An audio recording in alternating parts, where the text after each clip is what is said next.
Hi friends, இன்றைக்கி நம்ம ஒரு வித்தியாசமான பருப்பு குழம்பு தாங்க சுரைக்காயை பயன்படுத்தி செய்ய போகிறோங்க.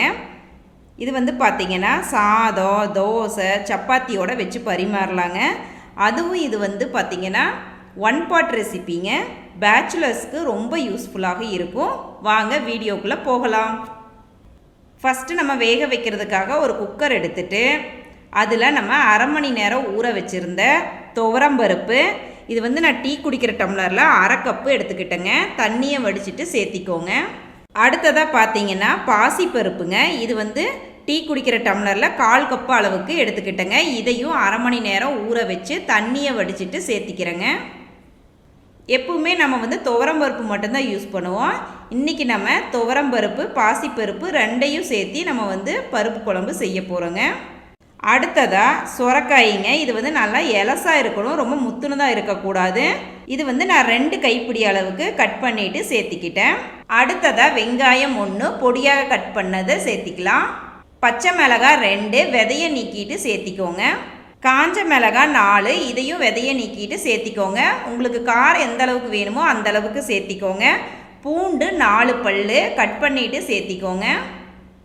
தக்காளி 1 பொடியாக கட் பண்ணிவிட்டு சேர்த்திக்கோங்க. மஞ்சத்தூள் 1/4 ஸ்பூன், தேவையான அளவு கல்லுப்பு. இந்த டீ குடிக்கிற டம்ளரில் நான் தண்ணி சேர்த்திக்க போகிறேங்க. பருப்புக்கள் எல்லாத்தையும் இந்த டம்ளரில் தான் நான் அளந்து எடுத்துக்கிட்டேன். அதனால் அதே டம்ளரில் தான் தண்ணியும் அளந்தெடுத்து சேர்த்திக்க போகிறேன்.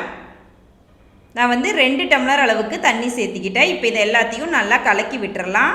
இப்போ குக்கரை மூடி போட்டு அடுப்பை மீடியம் ஃப்ளேமில் வச்சுட்டு 3 விசில் வர வரையில் வேக வச்சு எடுத்துக்கலாம். நம்ம பொதுவாக சுரைக்காயை பொரியலாக தான் செஞ்சு கொடுப்போம், இல்லைன்னா குழம்பு வச்சு செஞ்சு கொடுப்போங்க. நீங்கள் இந்த மாதிரி வித்தியாசமாக ட்ரை பண்ணி பாருங்கள் ஃப்ரெண்ட்ஸ். இப்போ சின்ன மிக்ஸி ஜாரை எடுத்துகிட்டு தோலை நீக்கிட்டு கட் பண்ணி வச்சுருக்க இஞ்சி 3/4 கப்புங்க, பூண்டு 1 கப் அளவுக்கு. இதை கொரப்பாக அரைச்சி எடுத்துகிட்டு வந்தாச்சு. அடுத்ததாக நல்லெண்ணெய் சேர்த்திக்கிறேன். கொஞ்சமாக உப்பு சேர்த்திக்கலாம். திருப்பியும் அரைச்சி எடுத்துகிட்டு வந்தாச்சு.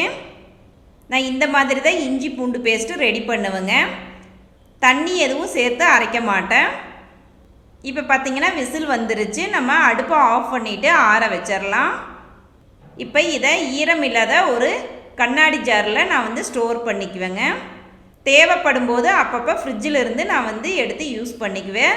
யூஸ் பண்ணும்போது ஈரம் இல்லாத ஸ்பூனாக எடுத்து யூஸ் பண்ணிக்கோங்க. நம்ம கடையில் வாங்குறத விட இந்த மாதிரி ஃப்ரெஷ்ஷாக நீங்கள் வீட்டில் அரைச்சி வச்சு செஞ்சிங்கன்னா செம டேஸ்ட்டாக இருக்குங்க.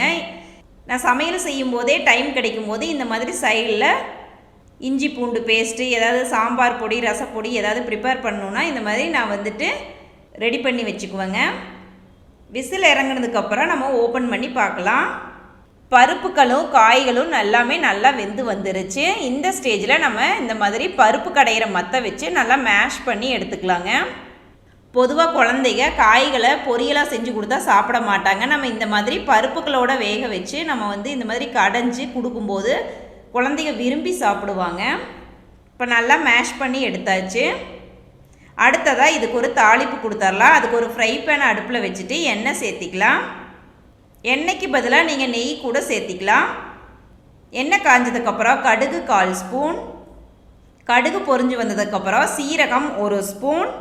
இது எல்லாமே பொரிஞ்சு வந்ததுக்கப்புறம் கொஞ்சமாக கருவேப்பில்லை, காஞ்ச மிளகாய் 4 விதையை நீக்கிட்டு சேர்த்திக்கோங்க.